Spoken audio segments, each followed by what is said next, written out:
Halo semuanya, nah di depan saya ini teman-teman ada bilet ala-ala yang pernah saya pakai selama 6 bulan. Nah ini berjalan ke 7 bulan teman-teman ya. Untuk lampunya, sinarnya masih utuh, nggak ada perbedaan sama sekali, dan dia nggak ada sama sekali komplain teman-teman. Nah untuk sinarnya kalau dibawa jalan seperti ini, lampu dekatnya warna kuning teman-teman. Jadi saya kira nggak bakalan setahan ini, ternyata tahan berbulan-bulan teman-teman ya. Hampir setiap malam saya bawa perjalanan itu sekitar 40 kilo ya untuk lampu jauhnya seperti ini. Jadi nggak ada perbedaan dari pertama kita beli sampai sekarang. Untuk lampu ini nggak ada sama sekali perbedaan teman-teman. Jadi sangat worth it dan rekomendasi juga teman-teman ya.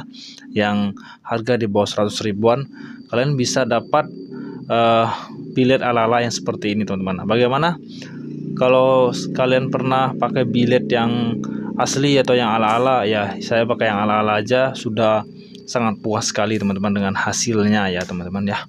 Nah harganya sangat murah. Oke, jangan lupa kalian klik subscribe-nya.